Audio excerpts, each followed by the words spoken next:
अस्सलामुअलैकुम। Joint session के साथ मैं हूं सैयद आयशा नाज। हस्बे मामूल मेरे साथ अतर काज़मी और राना मुबशर साहब तो मौजूद हैं। अबूज़र सलमान नियाज़ी साहब कानूनी मामलात पर हमारी रहनुमाई करेंगे, आज ज्वाइन करें स्पेशली हमें शो में, और सैयद इमरान शफ़क़त साहब का भी साथ हमें हासिल होगा। दिन भर जो इवेंट्स रहे उसमें सबकत तो सुप्रीम कोर्ट में होने वाली समाअत को रही और इस दौरान जो रिमार्क्स आए उनको रही, लेकिन आज इमरान खान साहब की अदालतों में पेशी भी एक पॉलिटिकल इवेंट बन गई। बड़ी तादाद में वहाँ हमने लोग देखे, जमे गफ़ीर देखा। इमरान खान साहब का पहले प्लान और था, बाद में उन्होंने बजरिया रोड अदालतों में पेशी का फैसला किया और इसमें इस दौरान तोड़ फोड़ का एक मुकदमा भी उन पर कायम हो गया, जिस पर वज़ीर दाखिला राना सनाउल्लाह सामने आए और उन्होंने बाकायदा एक प्रेस कॉन्फ्रेंस करके आगाह किया कि मामलात क्या हुए। नाकाबिल ज़मानत वारंट गिरफ्तारी भी एक मुकदमे में इमरान खान साहब के जारी हुए और उनकी ज़मानत भी हो गई। लेकिन सब पे छाई रही सुप्रीम कोर्ट में आज जो अज़ खुद नोटिस केस की समाअत है, जिसमें जो भी जवाब आता था, जो भी सवाल उठता था, उसमें एक नया सवाल सामने आता था। यानी बात ऐसे लगता था कि आगे से आगे जा रही है। तकरीबन सभी पहलू ज़ेर बहस आए और उसके बाद समाअत मुकम्मल हुई। समाअत मुकम्मल होने से पहले एक अहम मोड़ आया जब सुप्रीम कोर्ट की जानिब से ये कहा गया कि 4 बजे तक सियासी जमातें आपस में मुशावरत करके एक टेंटेटिव डेट दे दें।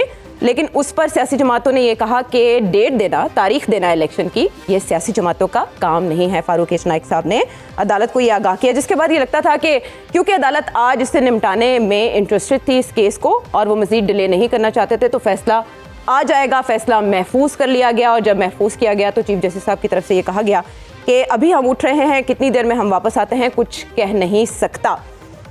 तो ऐसा लग रहा था कि ये जल्दी फैसला सामने आ जाएगा, क्योंकि ऑलरेडी जितना टाइम दरकार है इलेक्शन के अनाउंसमेंट के लिए, इलेक्शन की तारीख के अनाउंसमेंट के लिए, उससे ऊपर गुजर चुका है, ज़्यादा दिन गुजर चुके हैं और चीफ जस्टिस साहब बिल्कुल नहीं चाहते थे कि मामला मजीद डिले हो। लेकिन कल सुबह 11 बजे तक फिर भी ये मामला चला गया।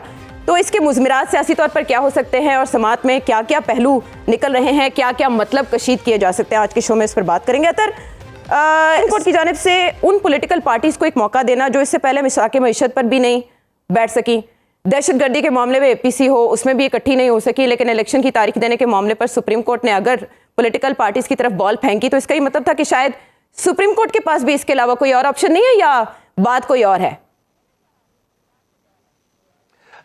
देखिए, ऑब्वियसली मुल्क का जो सियासी निज़ाम है उसमें सियासी जमातों की बड़ी अहमियत होती है। इलेक्शन इन्हीं सियासी जमातों ने लड़ने हैं, फिर ये कौमी असम्बली में जाके खड़े होकर तकरीरें करते हैं कि फलाना इदारा हमारे जो हदूद है उसके अंदर मुदाखलत कर रहा है, वो जो इदारा है उसके इस फैसले से आइन की बालादस्ती या पार्लिमान की बालादस्ती पे ये असर पड़ गया। तो इसी वजह से फिर मोअज़्ज़िज़ अदालत ने कहा कि जनाब आप लोग खुद फैसला कर लें, इसलिए कि इलेक्शंस तो आप लोगों ने लड़ने। पर अगेन उधर कहा गया कि जनाब ये हमारा काम नहीं है, पर जिनका काम है उनको भी तो आप ही रोक रहे हैं ना।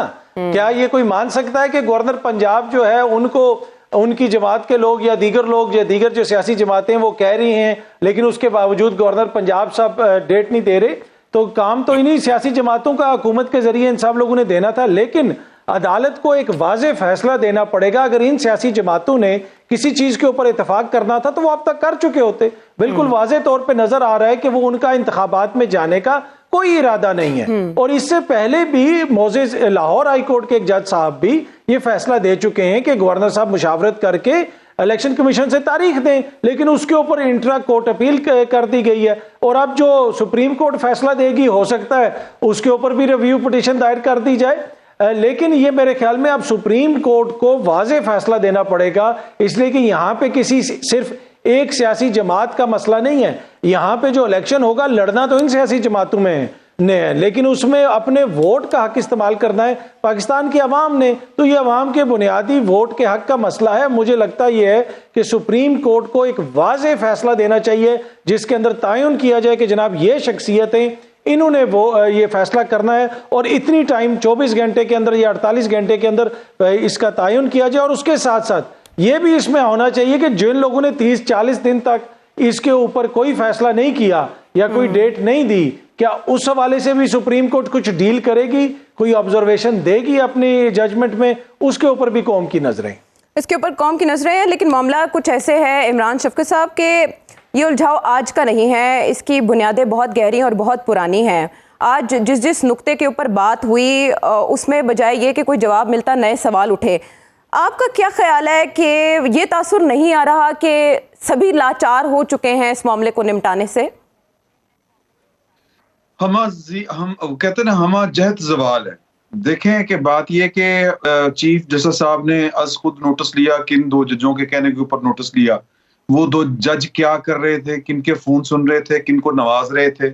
ये सवाल ही है ना जी कि जो बंदा जिसको गैर मुतनाज़ होना चाहिए उसकी कहीं ना कहीं हमें एफिलिएशन नजर आ जाती है, कोई ना कोई टेप पकड़ी जाती है। हाँ, लेकिन वो मुबैना फिर तौर उसके- पे है ना इमरान शफकत साहब, उस पे तो अभी इन्वेस्टिगेशन होगी, बाकायदा फोरेंसिक होंगे ऑडियोज के, तो फिर उसके बाद ही कोई हतमी तौर पे बात कही जा सकती है ना। लेकिन उन्होंने खुद को रिक्यूज कर लिया, चले उन्हें एक तरफ रख लें। नहीं, देखें बात यहाँ पे इस तरह नहीं होगी। बात देखें कि दो जज साहिबान के ऊपर इल्जाम लगा था, उनके पास कंटेम्प्ट कोर्ट का एक इख्तियार है, कानून है। अगर वो उनके ख्याल में उनकी नहीं थी टेप तो वो कंटेम्प्ट के नोटिस जारी कर सकते थे, और जिनके ऊपर शक जाता है उनको कर सकते थे। परवेज लाई साहब तो इसकी तस्दीक एक तरह से कर चुके हैं कि जी ये हुकूमत जजों के फोन टेप करवा रही है। ठीक है, तो ये चीजें इतनी सादा नहीं है। हम इसको ये कह के आप कह रहे हैं आइसोलेशन में नहीं देख सकते। देते हैं हम, ये चीजें सादा नहीं होती। आज दो जजों ने जो बेंचों की तश्कील का जो मामला है उसके ऊपर जो सवाल उठा दिया और पूछा है कि हमारे साथ आप लोग कर क्या रहे हैं। और फिर ये अब सवाल एक नई बहस छिड़ गई है। मैंने जो पहले आगाज में कहा था कि जवाल हमागीर है, बहस ये छिड़ गई कि क्या एक शख्स के जरिए पाकिस्तान के ताकतवर लोग जो हैं वो सारी चीजों को मैनेज करवा सकते हैं, केस लगवा के, जजों को उठा के, जजों को बिठा के, किसी को फारिग करवा के। तो ये इख्तियार जो है ये गलत है। तो मेरा ख्याल है कि ये चीजें जो गड़बड़ की तरफ चल रही हैं और इनका अल्टीमेटली पाकिस्तान की पार्लिमान के अंदर जाके मामला हल होने हैं और वहीं पे होंगे। और अब आज जो कुछ हुआ है, अब इसमें मैं थोड़ी सी एक टेक्निकल ज्यादा इसके ऊपर तो अबूजर साहब बता सकते हैं कि ये 9 रुकनी बेंच था। दो जजों ने एक्सक्यूज कर लिया जिस तरह आपने कहा और पूरी कौम जानती है, मुजाहिर अली अकबर नकवी साहब और एजाजुल एहसन साहब अपने ऊपर लगने वाले इल्जामात की वजह से। दो जजों ने इख्तलाफी नोट दे दिया हुआ है जी। अब पीछे रह गए 5 में से 3-2 की ख्याल किया जा रहा है, क्योंकि अभी तक जो हिस्ट्री पाकिस्तान की रिसेंट पास्ट की हिस्ट्री है उसमें एक इल्जाम है कि खास सोच के हामिल जज जो हैं वो एक तरफ हैं और बाकी एक तरफ हैं। तो वो 5 में से 3-2 का फैसला जो था वो ख्याल किया जा रहा था। ठीक है। लेकिन अब मामला जो दो जजों ने इख्तलाफी नोट दिया हुआ है और फिर जिनको आपने बेंच में नहीं शामिल किया, ये जो है, ये चीजें इतनी सादा नहीं है कि सुप्रीम कोर्ट ने नोटिस लिया, सुप्रीम कोर्ट बैठी। सर, जब गैर मुंतखब लोग जो हैं वो जब सियासत करेंगे, सियासत में उनके फुटप्रिंट्स हमें नजर आएंगे, तो फिर इसी तरह गड़बड़ें होंगी। फिर इसी तरह वो इदारे जिनको गैर जानिबदार रहना चाहिए और जिनकी तकदीस, मैं तकदीस यूं करके कह रहा हूं, वो हम पर वाजिब करार दे दी गई है, वो जो कुछ मर्जी करते फिरे, तो फिर हम वो जो तकदीस है वो फिर हवा में उड़ जाया करती है। लोग तो फिर सवाल करते हैं। वो कहा जाता है कि मारने वाले का हाथ तो पकड़ा जा सकता है लेकिन बोलने वाले की जुबान नहीं पकड़ी जा सकती। तो ये चीजें इतनी सादा नहीं है कि जनाब सुप्रीम कोर्ट या उनके तो इलेक्शन क्यों नहीं कराते। तो ठीक है, लेकिन उन्होंने एक मौका तो देना था ना। हाँ जी, के नो गलत है, ये गलत है। ये पंचायत नहीं है, ये अदालत ने कानून और आइन के मुताबिक चलना है कि हम ज़मीर के मुताबिक फैसला करेंगे, हम वो फैसला करेंगे जो सबको काबिल कबूल हो। भाई लिखा हुआ आइन है, यहाँ पर इस तरह के तमाम ये अल्फाज इस्तेमाल करते हुए वहां पे नहीं होता। अनरिटन कॉन्स्टिट्यूशन है जहां पे रवायात के ऊपर चीजें चल रही हैं। ये सवाल कोई छोटा सवाल है जो हमारे यहाँ है ना। हमारी कोई पॉलिटिकल पार्टी जो है उसके पास कोई इखलाकी है अपने किसी भी इकदाम का। ठीक है, लेकिन बात है कि 90 इलेक्शन होना चाहिए, यहाँ पे इलेक्शन नहीं हो रहा। ठीक है, आपके जो ये जवाब है ना, हाँ, इसमें भी बहुत से सवाल उठ रहे हैं। और आपने कहा कि आइन मौजूद है, तो आइन में कुछ चीज़ें ऐसी भी आप क्वेश्चन हो रही हैं जो कि अनप्रेसिडेंटेड सिचुएशन की वजह से अब शायद ऐड ऑन हो सकती हैं, इसीलिए बार बार पार्लियामेंट की कानून साजी की तरफ भी बात की जा रही है। मैं अबूजर की तरफ चलती हूँ। जो सबसे पहले नुक्ता आपने उठाया कि एक जज साहब पर एतराज़ था तो उस पर कोई जवाब नहीं आया। ये जब ये केस लगा सो मोटा हुआ ना अबूजर, तो तब सुप्रीम कोर्ट के उस बेंच में शामिल एक जज साहब की तरफ से भी कहा गया था, दूसरे जज साहब पे एतराज़, कि सुप्रीम कोर्ट को उसका जवाब देना चाहिए था। चले उस पर रेफरेंस आगे चला गया। आज जो हुआ एक बेंच के हवाले से, आपसे मैं ये जानना चाहूँगी कि प्रोसीजर क्या है, प्रोसेस क्या है, मुकदमात और बेंच की तश्कील के हवाले से इस वाबदीद पर कैसे रिव्यू किया जा सकता है, इसको कैसे दोबारा देखा जा सकता है, और ये कॉम्प्लिकेशंस जो इस मुकदमे के दौरान सामने आ रही हैं, आपके ख्याल में कल तक ये सॉर्ट आउट हो जाएंगी? देखें, सबसे पहले जो है ना, सुप्रीम कोर्ट के रूल्स हैं 1980 के, उसमें बहुत सारे ऑर्डर्स हैं, बहुत सारे रूल्स हैं। उसके मुताबिक जो प्रोसीजर है, बेंच की कॉम्पोजिशन हो गई, उसकी कॉन्स्टिट्यूशन हो गई, उसके बाद केसेस की जो फिक्सेशन है, इस सब का जो आप कहते हैं, जो इसका जो सेंटर ऑफ ग्रेविटी है, वो है the office of the chief justice of Pakistan. और ये अब से नहीं है, ये जब से पाकिस्तान बना है, और ख़ासकर जो आपका 73 का कॉन्स्टिट्यूशन है, उसके बाद से जो सारी पावर्स हैं वो कॉन्सेंट्रेटेड है in the office of chief justice of Pakistan. अगर आप मेरे से एज अ लॉयर पूछेंगे, एज अ एकेडमिक पूछेंगे कि यह ठीक है, ये गलत है, तो मैं इससे बिल्कुल डिसएग्री करता हूँ। मेरे ख्याल से एक ऑब्जेक्टिव क्राइटेरिया होना चाहिए जिसमें ह्यूमन सब्जेक्टिविटी कम हो, एक स्ट्रक्चर्ड डिस्क्रेशन हो, जिसमें तरीकाकार बताया हो कि इस तरह के केसेस ऐसे जाएंगे, या एक सीनियर मोस्ट 5 जजेस का पैनल हो जो डिसाइड करे किस तरह रोस्टर बनना है, ये सारी चीजें। क्योंकि देखिए, वो एक मैक्सिमम है, बड़ा एब्सोल्यूट पावर करप्ट्स एब्सोल्युटली। मैं ये किसी की तरफ बात नहीं कर रहा, मैं एक जनरल आपको प्रिंसिपल बता रहा हूँ कि क्यों कहते हैं डिस्क्रेशन जो ऑब्जेक्टिव हो। लेकिन फिलहाल जो है, देखिए, ये रूल्स बने हुए हैं, इस पे अगर आपको ज्यादा हमारे अगर पार्लियामेंटेरियंस को इशू है इसके ऊपर, तो उसका तरीकाकार बड़ा ये है, इसके ऊपर कानून बना सकते हैं, लेजिस्लेशन लेके आ सकते हैं। उसके अलावा सुप्रीम कोर्ट के अपने रूल्स जो हैं, वो सुप्रीम कोर्ट के सीनियर जजेस बैठ के इसमें अमेंडमेंट कर सकते हैं, और पावर को है जो डिसेंट्रलाइज कर सकते हैं। लेकिन फिलहाल as it is, as of now, आज की पोजीशन जो है, उसमें जो पावर है वो सारी चीफ जस्टिस की सीट में लाया करती है, तो उनकी कॉम्पोजिशन उसमें एग्जिस्ट करता है वो सारा कुछ। और जहां तक देखें, अच्छा, इसमें ज़िमनी सवाल ले लें, ये कोइंसिडेंस है जो आज ही बेंच की तश्कील के हवाले से सवाल उठा, ये महज हुस्न इत्तेफाक है? हमें इसका अंदाजा नहीं है। मैं सॉरी इंटरप्ट कर रहा हूँ, ये बहुत बड़ा इशू है, ये बहुत बड़ी गड़बड़ होने जा रही है।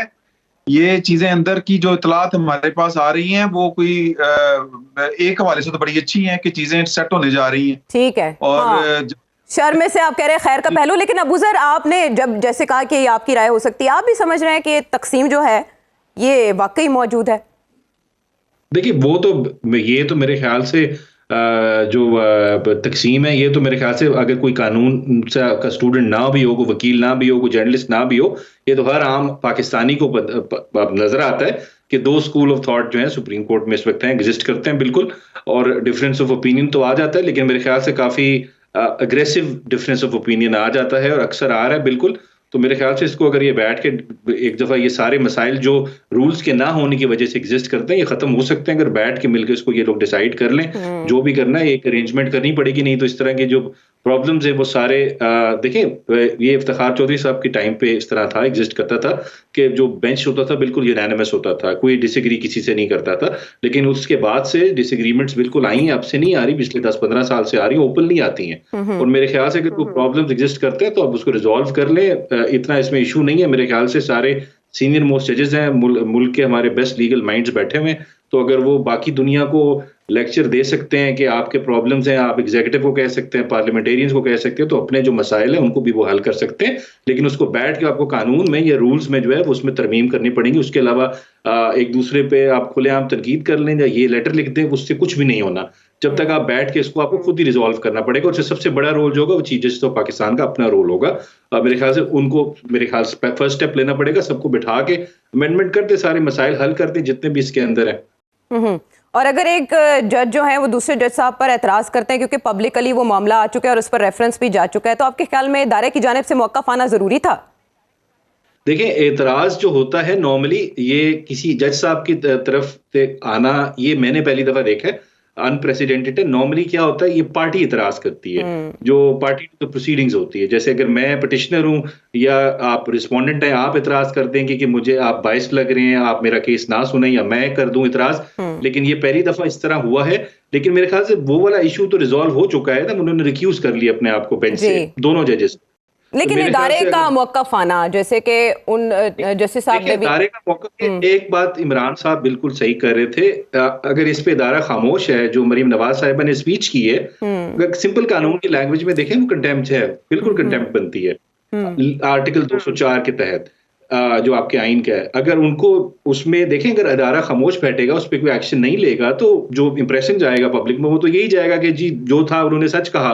मतलब मैं आपको एक सिचुएशन बता रहा हूँ। मेरे ख्याल से इस पे एक्शन लेना चाहिए था, एटलीस्ट कुछ भी एक्शन जरूर होना चाहिए था, ताकि पता तो चले इशू क्या है, या सुप्रीम जुडिशियल काउंसिल में जो कंप्लेंट आई है उसको बेशक प्रोसीड कर ले और वेरीफाई कर लें क्या वो टेप्स जो थी उनमें कोई सच्चाई है, ऑथेंटिक है नहीं है, जो एलिगेशंस लगी हैं उनको वेरीफाई कर ले, दूसरी पार्टी का मौकफ भी ले दे कि हम एक एलिगेशन के बेसिस पे हम जजमेंट नहीं दे सकते। At least no one can be condemned unheard. At least उन जज साहब ने उनका भी वर्जन ले, फिर उसके बाद फैसला करते हैं, लेकिन इस पे कुछ ना कुछ एक्शन होना बिल्कुल जरूरी है।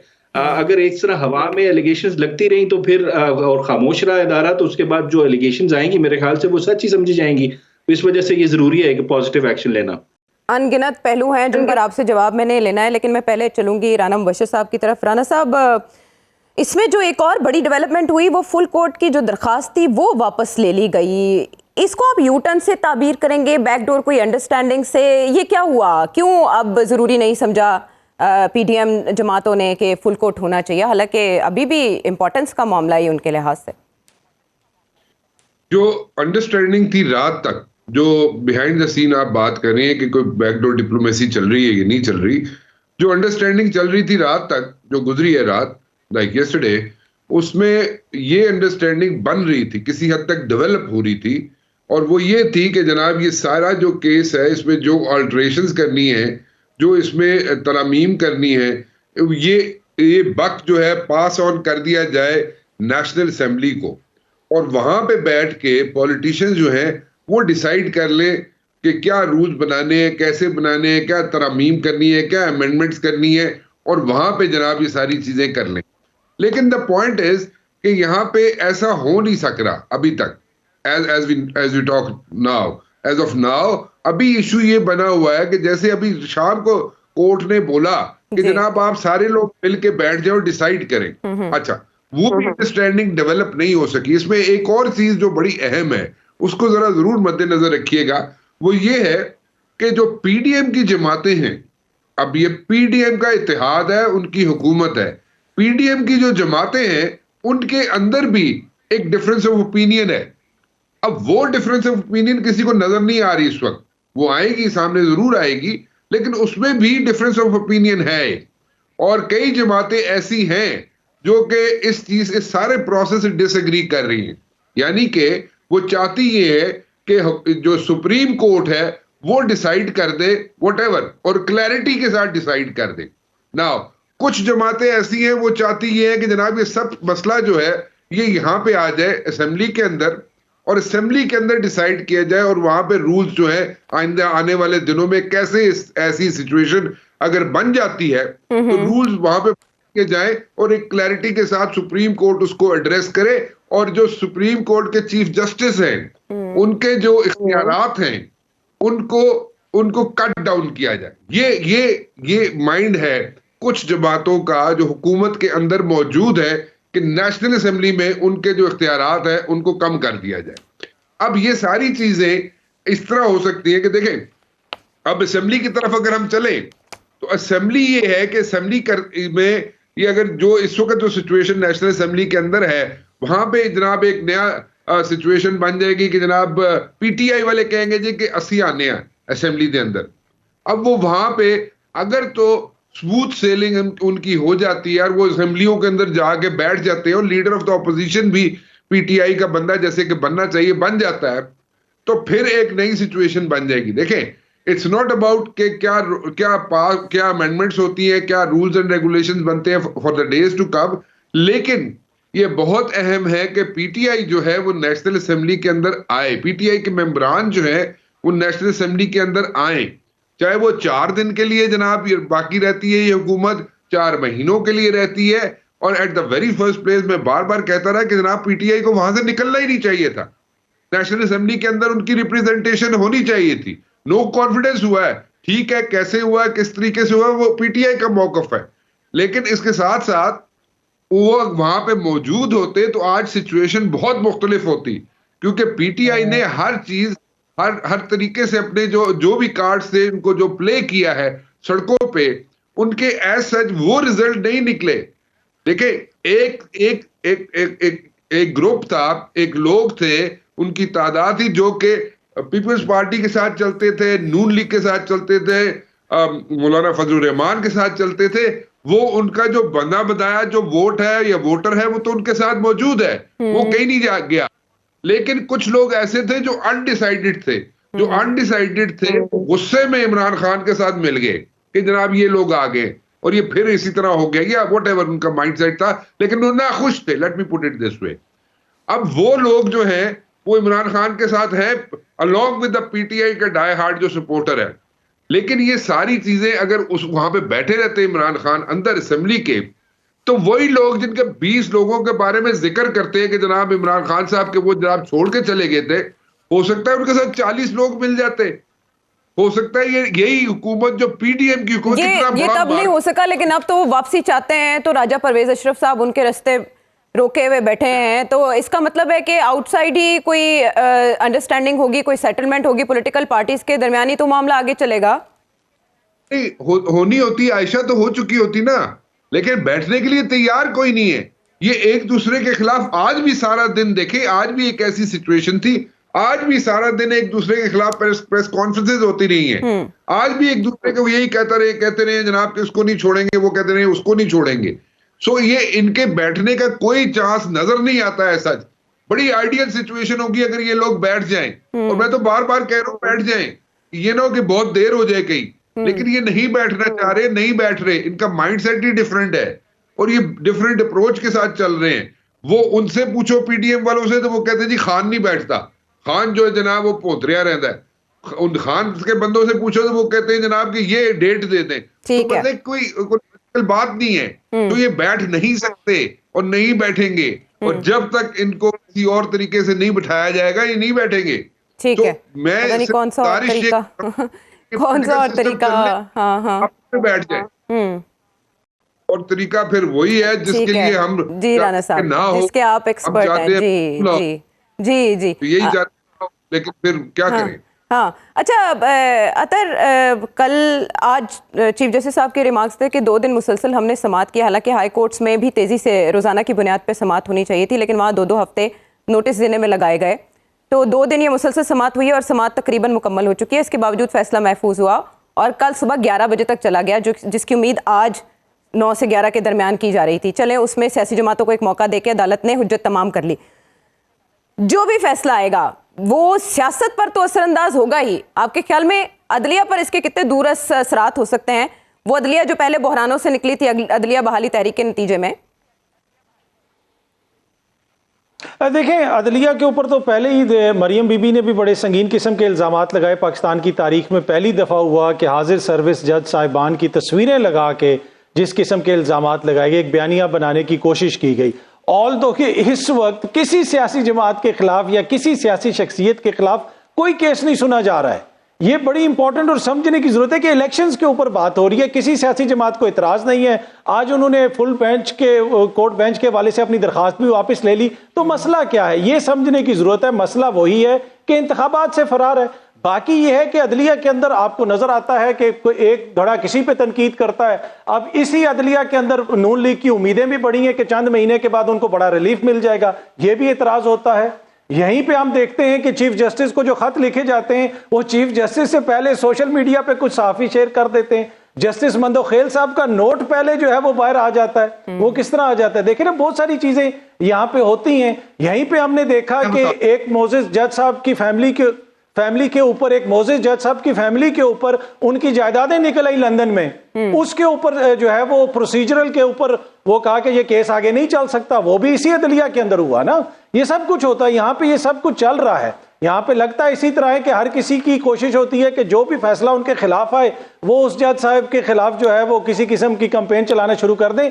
लेकिन एंड ऑफ द डे ये पाकिस्तान की सबसे बड़ी अदालत है। ये सारे मोजेस जज साहिबान पाकिस्तान की सबसे बड़ी अदालत के जज हैं। अगर आप पूरे इदारे को इस तरह कंट्रोवर्शियल बना देंगे तो फिर क्या है? आप देखें ना कि इस हुकूमत का किरदार क्या है। सीसीपीओ लाहौर के हवाले से सुप्रीम कोर्ट का फैसला आ चुका है, लेकिन उनको जो है चार्ज नहीं दिया जा रहा। क्या इस तरह आईन और कानून के मुताबिक चलाया जाएगा मुल्क? उसी तरह लाहौर हाई कोर्ट का फैसला आ चुका है, यहां तक कि ईसीपी ने डी नोटिफिकेशन का वापस ले लिया नोटिफिकेशन, लेकिन स्पीकर साहब पीटीआई के एमएनएस को कौमी असेंबली में नहीं आने दे रहे जी। तो ये सब कुछ आइन और कानून में तो वाजे है, अदालतें फैसले भी दे रही हैं, अदलिया पे जो असर पड़ना है वो तो पड़ ही रहा है। अदलिया को आप मुतनाज़ा बनाने की कोशिश कर रहे हैं सिर्फ इस वजह से क्योंकि आप इंतखाबात में नहीं जाना चाहते। और बाकी ये है कि जो जजेस के दरमियान कॉरस्पॉन्डेंस हो, अगर वो भी चंद सहाफियों को पहले मिल जाए या दूसरे वकील को पहले मिल जाए और अभी तक वो बाकायदा रिकॉर्ड का हिस्सा ना हो, तो फिर कहीं ना कहीं तो कुछ ना कुछ तो गड़बड़ है। इससे पहले हम ये समेटे सारा मौजू, मुझे इमरान शफकत साहब बताएं, बिगाड़ में से सुलझाव की सूरत कैसे निकल सकती है? क्या दोबारा मामला पार्लियामान की तरफ जाएगा? अटॉर्नी जनरल ने तो आज कहा अदालत में कि वहां की कानून साजी भी इख्तलाफात और तनाज़ात का शिकार रहती है।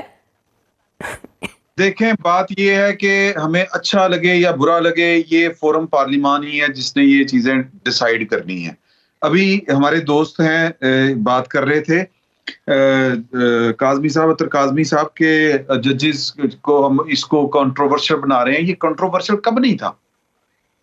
मौलवी तमीजुद्दीन से लेके अब तक सारे आप केस उठा के देख लें, जितने पॉलिटिकल केस हुए थे। चीजों को हमें ठीक करना है, ये पार्लियामान को स्टेप लेना चाहिए। जजेस कभी भी नहीं करेंगे, जर्नैल कभी भी नहीं करेंगे, कोई भी कुछ नहीं करेगा। ये चीजें हमें ठीक करनी पड़ेंगी और हमें प्रेशर डालने पड़ेंगे।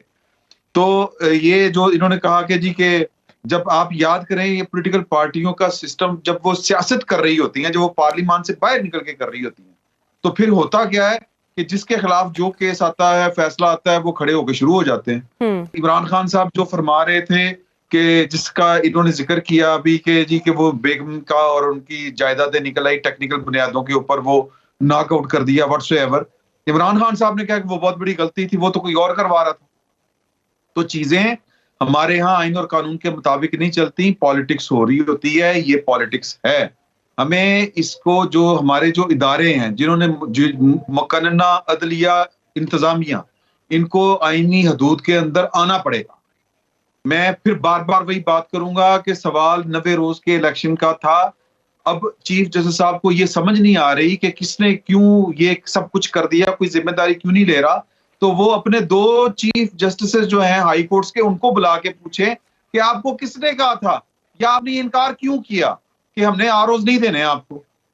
कैसे कर दिया? आपके ख्याल में 100 मोटा पहले होना चाहिए था तो मामला निमट सकता था।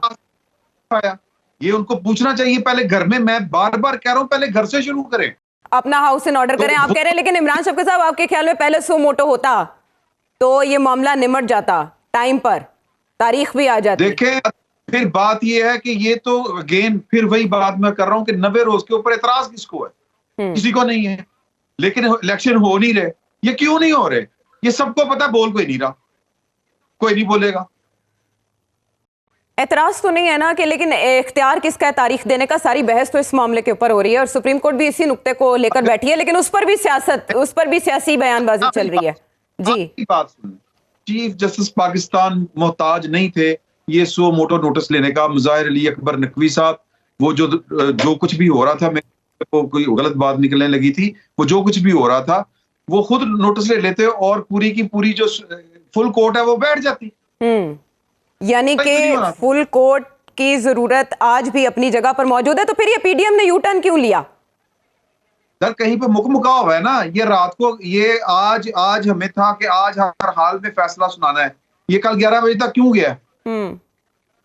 ये चीजें कानून और आइन और कानून, ये अफसाने हैं पाकिस्तान में। सियासत का जो ड्रामा है ये बहुत भारी है और ये जिन्होंने सियासत करनी है वो भी सियासत कर रहे हैं, जिन्होंने सियासत नहीं करनी चाहिए वो भी सियासत कर रहे हैं। ये तो हमारा फेवरेट वो प्ले है हमारा, या वो खेल है। ये तो हर बंदे को यही काम पसंद है यहाँ पे, तो फिर बट ठीक है। हर खेल के लेकिन इमरान शफकत साहब कुछ उसूल होते हैं और इस खेल को रेगुलेट करना पड़ता है। शायद ये मामला कभी रेगुलेट करने की तरफ जाए। हमें अभी मजीद गुत्थियां भी इस मामले की सुलझानी है। उलझा हुआ तो पहले ही है ये मामला। वापस आते हैं ब्रेक के बाद, तो बात को आगे बढ़ाते हैं।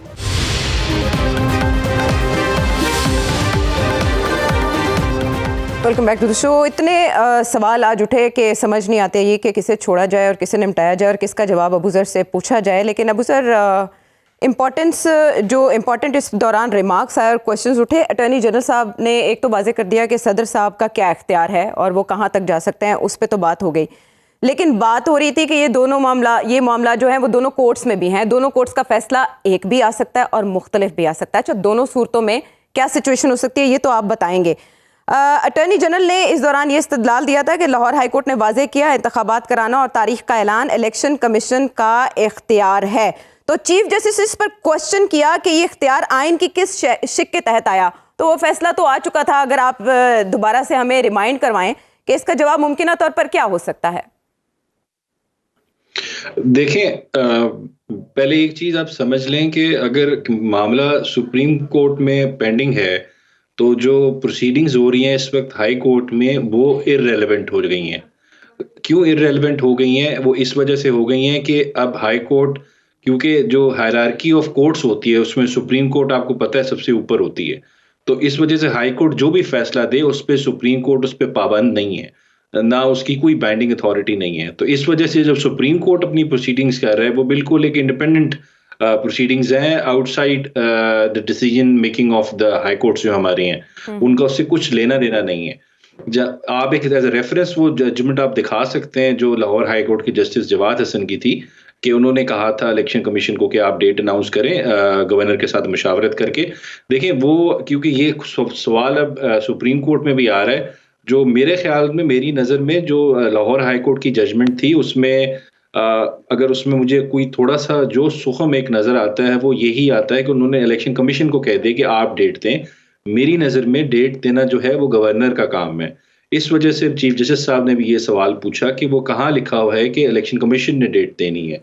जो डेट देने की बात, दो आपकी शिकें हैं जिसमें लिखी, एक आपकी जो सदर ने देनी है वो इलेक्शन एक्ट में लिखा हुआ है, और जो आपके गवर्नर ने देनी है वो आपके आइन में लिखा हुआ है आर्टिकल 105 में। तो वो जो लाहौर हाई कोर्ट ने, मेरे ख्याल से उनको अगर उसमें शायद कोई एम्बिगुइटी लग रही थी, उन्होंने साथ इलेक्शन कमीशन को मुशावरत करने का कह के डेट देने का कहा है। मेरे ख्याल से जो ऑर्डर, अगर मेरी नज़र में कोई ऑर्डर होना चाहिए था वो यही होना चाहिए था कि गवर्नर को डायरेक्ट डायरेक्शन देनी चाहिए थी हाई कोर्ट को कि आप तारीख का ऐलान करें, क्योंकि आपकी आईनी जिम्मेदारी है। तो इस वजह से ये सवाल उठा। और जहां तक देखें, एक चीज इधर मैं आपको आयशा थोड़ी सी बात कर दूं। देखें, इसमें बात बेंच की हो रही है, लार्जर बेंच होना चाहिए। मैंने उस दिन भी बात की थी 3 मेंबर होना चाहिए। देखिए, हम जब अदालत जाते हैं नॉर्मली तो हम क्यों जाते हैं? आइन की तशरीह के लिए। जहां पे एम्बिग्विटी होती है वहां आइन की तशरीह के लिए हम लोग अदालत जाते हैं। जो ये वाली शिक है इसमें तशरीह की भी जरूरत नहीं है। ये बिल्कुल सिंपल प्लेन मीनिंग है कि 90 दिन में इलेक्शन होना है। ये इस पे हम सारे जो जितने लोग भी, आपको इसमें लॉयर होने की जरूरत भी नहीं है, कानूनदान होने की जरूरत भी नहीं है। आप इमरान भाई, अतर साहब, राना साहब जो बैठे हैं, वो अगर आर्टिकल 105 पढ़ लें, उसमें बिल्कुल साफ अल्फाज में लिखा हुआ है कि गवर्नर ने तारीख देनी है 90 दिन के अंदर की। ना इससे राइट हो सकते हैं, ना इससे लेफ्ट हो सकते हैं। ये टोटल 5 मिनट की प्रोसीडिंग्स होनी चाहिए थी। असूलन अगर सुप्रीम कोर्ट में भी हो रही थी तो इससे ऊपर नीचे नहीं जा सकते आप।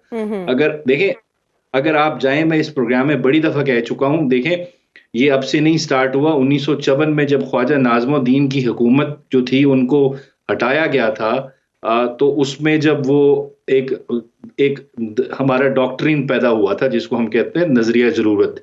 वो है क्या? हम इसका जिक्र अक्सर करते हैं, इसको समझ भी ले। नजरिया जरूरत ये होता है कि क्योंकि ये चीज कानूनी नहीं है, आईनी तौर पे ठीक नहीं है, कानूनी तौर पे ठीक नहीं है, लेकिन जरूरत है इस वक्त इस चीज की, इस वजह से हम इसको आईनी करार दे रहे हैं, कानूनी करार दे रहे हैं। ये है नजरिया जरूरत। क्योंकि उस वक्त असेंबली जो थी वो गलत डिसॉल्व की गई थी, गैर आईनी तरीके से की गई थी, लेकिन आपकी सुप्रीम कोर्ट जो फेडरल कोर्ट होती थी उन्होंने कहा था लेकिन अब जरूरत इस चीज की है कि इसको हम आईनी करार दे रहे हैं, जरूरत है इस वक्त, सर्कमस्टांसेस ऐसे क्रिएट हो गए हैं। फिर 1958 में जब सिकंदर मिर्जा साहब ने अयूब खान को अपॉइंट किया था मार्शल लॉ एडमिनिस्ट्रेटर, उसको भी फिर सुप्रीम कोर्ट ने नजरिया जरूरत के तहत किया। फिर ज़ियाउल हक साहब की, फिर मुशर्रफ साहब की।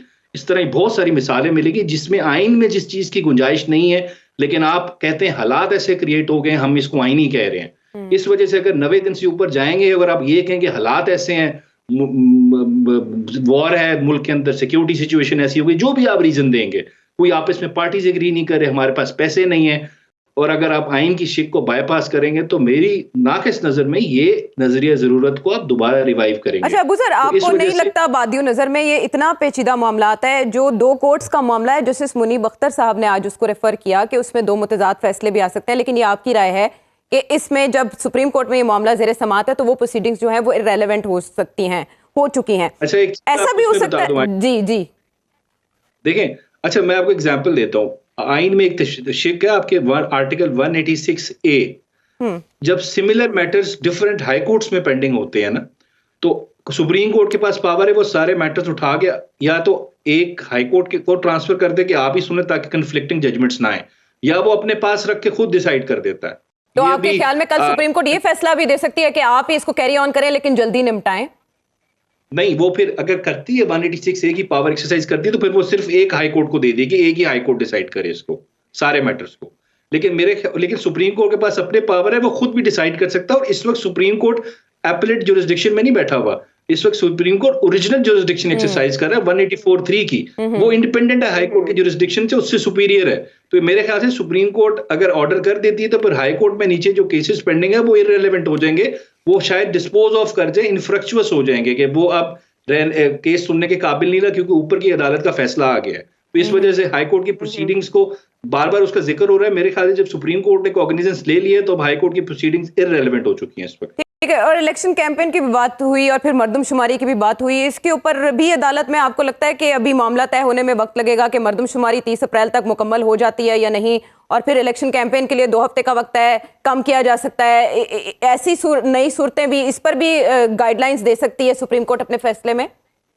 देखिए, इसमें तो 10-15 दिन आगे नीचे अगर फॉर इंस्टेंस नॉर्मली जिस तरह आपको याद है पहले इस तरह हो चुका है, ये वो फिर आर्टिकल 254 से कंडोन हो जाते होते हैं। लेकिन देखें, एक ही सूरत हाल है जिसमें इलेक्शन जो है आपका पोस्टपोन हो सकता है, वो आप आइन का आर्टिकल 232 और 234 पढ़ लें। जो मुल्क में इमरजेंसी इंपोज हो जाए वो प्रेसिडेंट इंपोज करेगा गवर्नर की एडवाइस पे, या दोनों हाउसेस लॉ रेजोल्यूशन पास करेंगे। उसके अलावा कोई तरीकाकार नहीं है, जो मर्जी हो जाए इस मुल्क में इलेक्शन 90 दिन के अंदर होना है। फाइनेंशियल आपके पैसे नहीं है, आप ये कोई आपके पास उसका आर्गुमेंट नहीं माना जाएगा कि पैसे नहीं है। एक ही सिचुएशन जो मैंने आपको बता दी, इमरजेंसी इंपोज हो जाए तो 1 साल के लिए एक्सटेंड हो सकता है, उसमें आपके आइन में तरीकाकार प्रोवाइडेड है। उसके अलावा या फिर मार्शल लॉ लगा दें तो फिर आप 10 साल चलाएं, क्योंकि ज़िया-उल-हक साहब ने कहा था कि 90 दिन में करो, तो फिर उसके बाद वो 11 साल अच्छा, थे। अतर आप कुछ ऐड करें? आयशा, मैं बात करना चाह रहा था। जी इमरान साहब के साथ। देखें आयशा, बात ये है कि ये वो वाला बोझ है, क्योंकि सबको पता है कि कौन नहीं चाहता। ये वो वाला बोझ है जो 3-4 जो जज है ना, वो ये बोझ नहीं उठा सकते टेक्निकली। और ईमानदारी की बात करें, फुल कोर्ट बैठती, वो पूरा बोझ डिवाइड हो जाता है और वो बैठ के फैसला कर। 90 रोज हैं, अल्लाह अल्लाह खैर से अल्लाह, कोई नहीं डेट दे रहा, हम आपको ये डेट दे रहे हैं, इस पे इलेक्शन कराएं और साथ में वो रहनुमा असूल दे दें कि जी कि इन पॉइंट के ऊपर जो है अगली पार्लियामेंट जो है वो कानून साजी कर ले। अल्लाह अल्लाह खैर। ठीक है, अच्छा वैसे ये बड़ा आईनी इशू है, बहुत बड़ा आईनी इशू है कौमी अहमियत का। अबू ज़र, मैं आपसे ये जानना चाहती हूँ, अगर इमरान शफकत साहब चाहें फुल कोर्ट के मामले पर दरखास्त लेकर सुप्रीम कोर्ट जाना, जा सकते हैं? नहीं, अगर वो पार्टी है प्रोसीडिंग्स में तो बिल्कुल दरख्वास्त दे सकते हैं इमरान भाई, रोक तो नहीं सकता। अच्छा, एक चीज इमरान भाई ने बड़ी अच्छी की है, मैं बिल्कुल इनसे एग्री करता हूँ।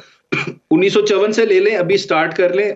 कौन नहीं चाहता था और कौन चाहता था कि नजरिया जरूरत जो है रिवाइव हो और इजाद हो। अगर तब जो लोग थे अभी भी वही लोग हैं, बस ये है कि नाम हम नहीं ले सकते, फिर वो गद्दारी का पर्चा हो जाता है, पता भी नहीं लगता। ठीक है, नहीं देखिए, बात सुन, मैं आपको बात बताऊं, एक हमें ना मसले को समझना चाहिए। मसला बड़ा सिंपल सा है। अब वो बात जो आप कोई करना नहीं चाह रहा तो फिर वो इधर उधर को बातों को घुमाया जाता है।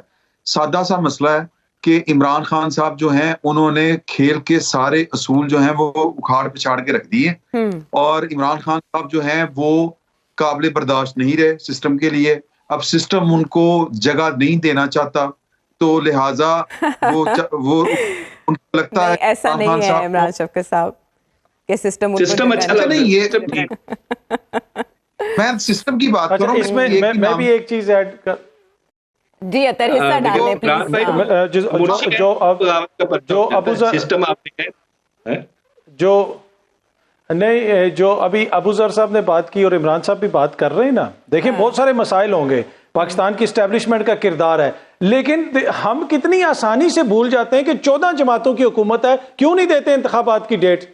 क्यों आप सुप्रीम कोर्ट में गए हैं? आज ये मसला 40 दिन के बाद सुप्रीम कोर्ट में आया है, उससे पहले हाई कोर्ट में गया है। क्यों नहीं इन जमातों ने इंतखाबात? बिल्कुल, और इसमें आज फवाद चौधरी साहब ने कहा ना कि गलत रिवायत पड़ जाएगी अगर आपने हीले बहानों से इलेक्शन डिले किए। मुझे ना आगे बढ़ना है जाहिर है इसमें आर्गुमेंट्स आएंगे, यहाँ पे भी जॉइंट सेशन में भी एक एस्टेब्लिशमेंट के ऊपर हम बड़ी तनकीद कर सकते हैं, बड़ी तनकीद कर सकते हैं एस्टेब्लिशमेंट के ऊपर हम, पर यहाँ पे मसला हुक्मरान इत्तेहाद का जो इलेक्शन से भाग रहा है, ठीक है कि नहीं? बाकी जो मसाइल है वो बिल्कुल ठीक है अपनी जगह पे। वो जो है इंतखाबात नहीं करवाना चाहते तो हम इल्जाम इमरान साहब वन लाइनर प्लीज इस पे दीजिएगा, मुझे राना साहब की तरफ जाना है प्लीज। मैं ये आपसे गुजारिश कर रहा हूं कि कौन चाहता है हुकूमत छोड़ना? कोई नहीं चाहता होता। हाँ, लेकिन इतने मुश्किल हालात, इसमें तो रुसवाई है और जी IMF के साथ डील भी किसी नतीजे पे नहीं पहुंच रही, वो भी जी ठीक है।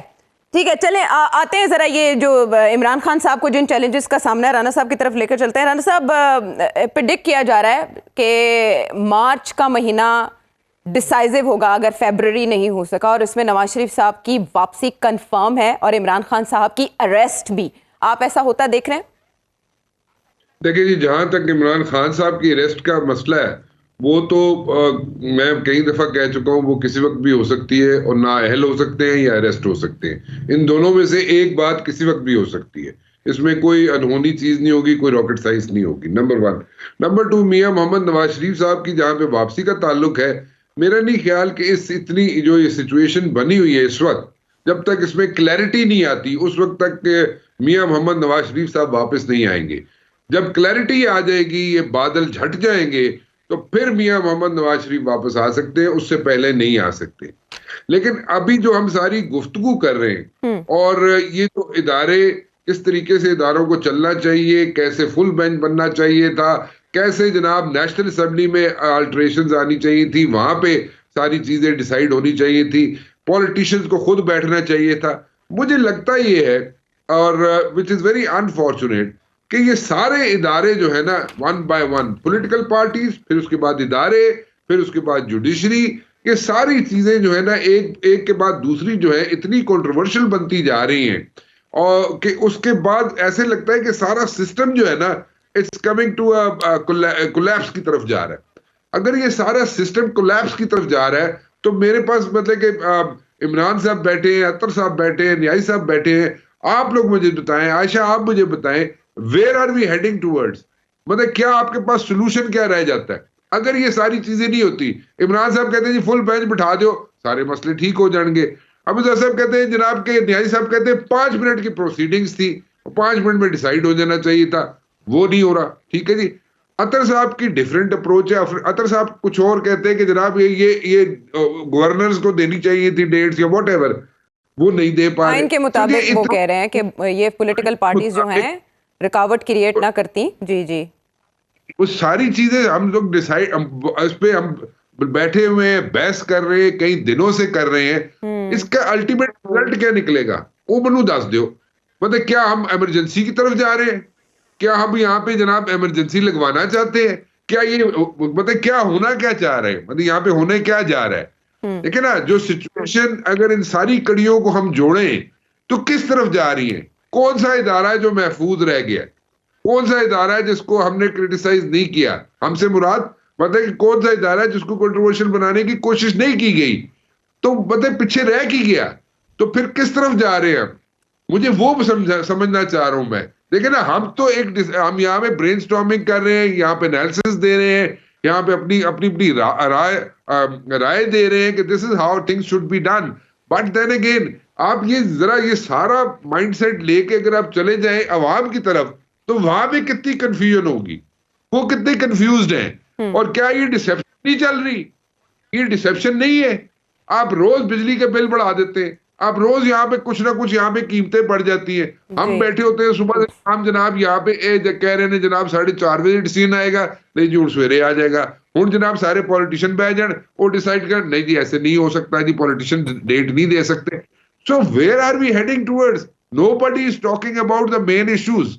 मेन इश्यूज से अटेंशन डाइवर्ट करने के लिए ये सारा क्राइसिस यहाँ पे क्रिएट हो रहा है। कौन सा मेन इशू राना साहब? सॉरी, कौन सा मेन इशू? देखिए मेन इश्यूज मैं आपको बता रहा हूं ना, मैं बार बार कह रहा हूं, देखिए मेन इशू आपका क्या है? यहाँ पे बिजली के बिल रोज बढ़ रहे हैं, इकोनॉमी, यहाँ पे महंगाई बढ़ रही है, यहाँ पे जनाब आम आदमी जो है वो रोज पिस रहा है, उसकी कोई बात नहीं हो रही। These are the main issues. और यहाँ पे एक सिंपल सी बात है, अबू जर कह रहे 5 मिनट की प्रोसीडिंग्स थी, इसमें फैसला हो जाना चाहिए था। अब इमरान साहब कहते हैं जनाब फुल बेंच बढ़ा देते तो इस बहस की जरूरत ही नहीं थी। तो बट ठीक है, और अगर ये सारी कहीं चीजें ऐसा तो नहीं है कि आईएमएफ के साथ जो डील का मामला लटक रहा है उसमें मॉनेटरी पॉलिसी भी आपने रिवाइज करनी है, उसमें आपने डिफरेंट रेट्स बढ़ाने हैं, टैक्स रेट्स बढ़ाने हैं, गवर्नमेंट वो फैसले लेने से कतरा रही है और आईएमएफ इंतजार में है, कहीं गवर्नमेंट को अपनी इंश्योरेंस तो नहीं चाहिए इस मामले में? देखें, मैं ऐसा ये मैंने पहले भी आपको कहा था, कुछ रोज पहले कहा था मैंने आपको कि गवर्नमेंट जो है, जो सिटिंग गवर्नमेंट जो है, ये आईएमएफ से कुछ ना कुछ अपनी गारंटीज मांग रही है, गारंटीज मांग रही है। और इसके साथ साथ जो नई डेवलपमेंट जो हुई है वो उस पर थोड़ा सा मैं एक सेंटेंस में बता देता हूँ कि आप चाइना चाइना चाइना करते हैं कि जी आपका दोस्त है, चाइना जो है आपसे इस वक्त इसी सिचुएशन की वजह से वो नाराज है। वो कहता है जनाब आप लोगों के तो झगड़े ही नहीं खत्म होते, आप लोगों के झगड़े नहीं खत्म होते। चाइना आपसे नाराज है इस चीज पे कि आप रोज लड़ते झगड़ते रहते हैं। दिस इज नॉट, मैं अपनी तरफ से नहीं कह रहा, ये आप से पूछ लें जो इंटरनेशनल रिलेशंस में बिल्कुल इन डेप्थ गया हुआ है इस वक्त, एज वी टॉक, वो आपको बता देगा कि चाइना इस वक्त आपसे नाराज है। वो कहते जी तुसी पोलिटिकली लड़ के इतने सीधे ही नहीं होंदे पे हो तुसी, हम क्या करें आपके साथ डील, या हम आपके साथ क्या बात करें? चले तो आपकी हाँ, सियासी कबड्डी तो जाहिर है ओवरऑल इंटरनेशनली इसका एक इम्पैक्ट तो जाता है और आईएमएफ के साथ जो हमारे मामलात भी तातुल करें उसकी वजह से पॉलिटिकल सिचुएशन जो है सारी इकोनॉमी जो है स्टैंड स्टिल का शिकार है। Last please one comment, one liner, फिर उसके बाद हम कंक्लूड करें। नहीं, मैं वो ऐसे ही वो चाइना के मामले पे मैं कह रहा था कि चाइना वाली चाइनीज जुबान तो हमें समझ ही नहीं आती, वैसे भी वो कहते रहे जो मर्जी कहते रहे, इंग्लिश में कोई कुछ कहे तो फौरन पूरे मुल्क में वो एकदम से तूफान आ जाता है। बिल्कुल ऐसे है, लेकिन वहाँ के सिस्टम में तो हैं मिसालें, बहुत बार हमारे लीडर्स भी कह चुके हैं कि हमें वहाँ का निज़ाम जो है वो अप्लाई करना चाहिए, लेकिन उस निज़ाम के अप्लाई करने के लिए ग्रास रूट लेवल पर जो डेवलपमेंट्स, जो चेंजेस, जो रिफॉर्म ज़रूरी हैं वो कौन करेगा? ज़ाहिर है इसके लिए भी एक पार्लियामेंट फ़ाल चाहिए। तो भंवर की आंख में है सारी सिचुएशन, ऊँट किस करवट बैठेगा उसके लिए ज़रूरी है कि इसकी महार कोई ना कोई अपने हाथ में ले। इस पर फिर सवालिया निशान। प्रोग्राम के हवाले से फीडबैक अगले प्रोग्राम तक के लिए लाने के बाद।